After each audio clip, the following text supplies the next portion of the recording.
Welcome to بولتے ہاتھ۔ میرے پیارے دوستو، آج 7 جولائی سال 2026 ہے اور جولائی کا یہ مہینہ اپنے ساتھ ایک ایسی اہم فلکیاتی تبدیلی لے کے آیا ہے جس کے اثرات ہر شخص پر یکساں نہیں ہوں گے۔ بعض لوگوں کے لیے یہ وقت آزمائش، الجھن اور احتیاط کا پیغام ہے، جبکہ 5 خوش نصیب بروج ایسے ہیں جن کے لیے یہی تبدیلی نئے مواقع، خوشخبریوں اور مثبت پیش رفت کا سبب بن سکتی ہیں۔ اگر آپ جاننا چاہتے ہیں کہ آیا آپ کا برج بھی ان خوش نصیب بروج میں شامل ہے یا نہیں، تو اس ویڈیو کو آخر تک ضرور دیکھیے گا۔ علم نجوم کے مطابق سیارہ عطارد مرکری اس وقت است ہو چکا ہے۔ عطارد عقل، فہم، گفتگو، تجارت، تعلیم اور رابطوں کا نمائندہ سیارہ سمجھا جاتا ہے۔ جب یہ سورج کے انتہائی قریب آ کر اپنی معمول کی قوت کھو دیتا ہے تو اس کے اثرات انسانی سوچ، فیصلوں، کاروباری معاملات اور روزمرہ زندگی پر نمایاں ہونے لگتے ہیں۔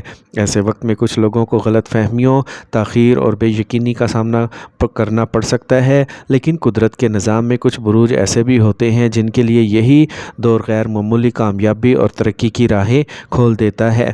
آج کی اس ویڈیو میں ہم انہی 5 خوش نصیب بروج کے بارے میں تفصیل سے بات کریں گے، جانیں گے کہ انہیں کن شعبوں میں فائدہ مل سکتا ہے، کن مواقعوں سے بھرپور فائدہ اٹھانا چاہیے اور کن باتوں میں احتیاط ضروری ہے تاکہ ان کے لیے یہ سنہرا وقت مزید بابرکت ثابت ہو۔ ہمیشہ یاد رکھیے، علم نجوم صرف ممکنہ رجحانات اور امکانات کی نشاندہی کرتا ہے، جبکہ اصل کامیابی، رزق، عزت اور خیر صرف اللہ تعالیٰ کے حکم سے ملتی ہے۔ اس لیے اپنے اعمال کو بہتر بنائیں، مثبت سوچ اپنائیں، دعا کو اپنا معمول بنائیں اور اللہ تعالیٰ پر کامل بھروسہ رکھیں۔ تو آئیے جانتے ہیں کہ وہ 5 خوش نصیب بروج کون سے ہیں جن کے لیے سیارہ عطارد کا یہ دور غیر معمولی خوشخبریاں لے کے آیا ہے۔ اس لسٹ میں جو پہلا خوش نصیب زوڈی ایک سائن ہے وہ ہے ایریز، برج حمل۔ برج حمل کے حامل افراد کے لیے جولائی سال 2026 کا یہ مہینہ کامیابیوں کی ایک نئی کامیابی کی امید لے کے آ رہا ہے۔ اس دوران آپ کے اندر کا خود اعتمادی کا جذبہ عروج پر ہوگا۔ آپ محسوس کریں گے کہ آپ کے رکے ہوئے کام، جن میں کوئی قانونی رکاوٹ تھی، اب خود بخود حل ہونے کی طرف بڑھ رہے ہیں۔ آپ کی گفتگو میں وہ جادو اور تاثیر ہوگی کہ لوگ آپ کی باتوں کو نہ صرف سنیں گے بلکہ اسے تسلیم بھی کریں گے۔ لیکن یاد رکھیں، جب قسمت آپ کا ساتھ دے رہی ہو تو غرور سے بچنا لازمی ہے۔ آپ کے لیے احتیاطی تدابیر یہ ہے کہ اپنی کامیابی کا ڈھنڈورا پیٹنے کی بجائے خاموشی سے اپنے اہداف پر کام جاری رکھیں۔ روحانی طور پر آپ کو چاہیے کہ روزانہ سورہ فاتحہ کی تلاوت معمول بنا لیں۔ یہ آپ کے کاموں میں مزید برکت اور آپ کی زبان میں مزید تاثیر پیدا کرے گی۔ اس لسٹ میں جو تیسرا خوش نصیب زوڈی ایک سائن ہے وہ ہے لیو، برج اسد۔ لیوز کے میرے پیارے دوستو، اس مہینے آپ کی زندگی میں ایک طویل عرصے سے چلی آ رہی الجھنیں ختم ہونے کو ہیں۔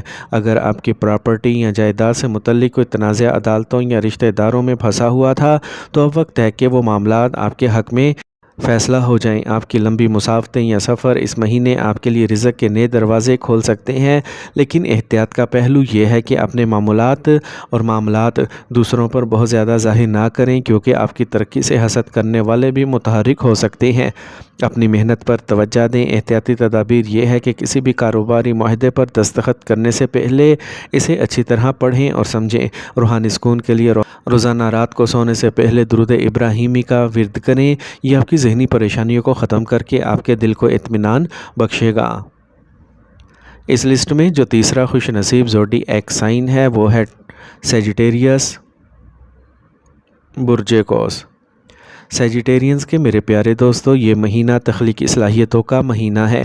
جو لوگ تحقیق، پڑھائی یا تخلیقی کاموں سے وابستہ ہیں وہ دیکھیں گے کہ ان کی سوچ میں ایک نئی وسعت پیدا ہو رہی ہے۔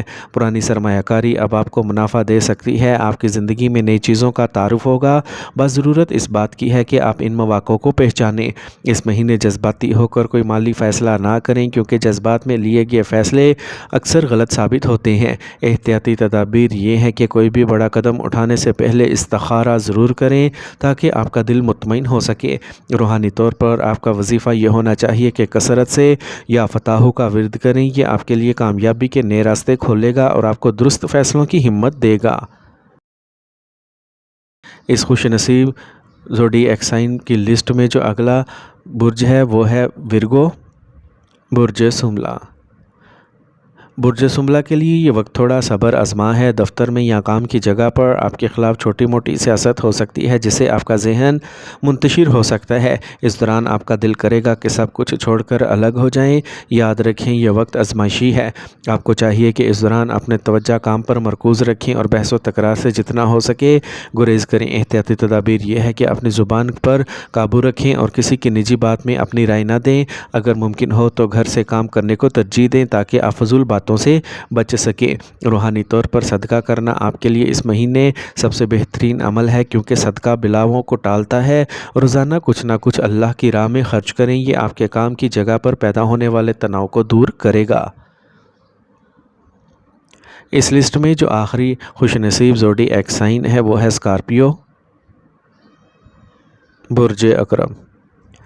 میرے پیارے اسکارپینز، یہ مہینہ صحت اور مالیات کے لحاظ سے توجہ مانگتا ہے۔ پیٹ یا جلد کے مسائل آپ کو پریشان کر سکتے ہیں، اس لیے اپنی خوراک کا خاص خیال رکھیں۔ اس مہینے اچانک اخراجات سامنے آ سکتے ہیں جو آپ کے بجٹ کو درہم برہم کر سکتے ہیں۔ کاروبار میں کسی پر اندھا دھند اعتبار نہ کریں چاہے وہ کتنا ہی قریبی کیوں نہ ہو۔ احتیاطی تدابیر یہ ہے کہ اس مہینے کوئی بھی بڑی سرمایہ کاری کرنے سے گریز کریں اور اپنی جمع پونجی کو محفوظ رکھیں۔ روحانی طور پر اس مہینے آپ کو زیادہ سے زیادہ استغفار کرنا چاہیے۔ استغفر اللہ کا کثرت سے ورد آپ کی مالی تنگیوں کو دور کرنے اور آپ کی صحت میں بہتری لانے کا ذریعہ بنے گا انشاءاللہ۔ میرے پیارے دوستو، ویڈیو کے اختتام پر آئیے ہم سب مل کر اپنے رب کے حضور دست دعا دراز کرتے ہیں۔ اے رب کریم، ہمارے فیصلوں میں بصیرت عطا فرما، ہماری الجھنوں کو دور کر اور ہمارے لیے آسانیاں پیدا فرما۔ یا اللہ، ہر قسم کی پریشانی، تنگ دستی اور فتنوں سے محفوظ رکھ اور ہمیں اپنے دین اور اپنی مخلوق کی خدمت کرنے کی توفیق عطا فرما۔ آخر میں آپ سب سے ایک گزارش ہے کہ اپنے ارد گرد موجود غریبوں، یتیموں اور ضرورت مندوں کی مدد ضرور کیا کریں۔ آپ کا ایک چھوٹا سا تعاون کسی کی زندگی میں امید کی کرن بن سکتا ہے۔ اور ہاں، اگر آپ کو یہ میری معلوماتی ویڈیو پسند آئی ہو تو میرے اس چینل بولتے ہاتھ کو سبسکرائب کرنا مت بھولیں تاکہ ہم اسی طرح آپ تک درست اور مفید معلومات پہنچاتے رہیں۔ اپنا بہت سارا خیال رکھیے گا۔ اللہ حافظ۔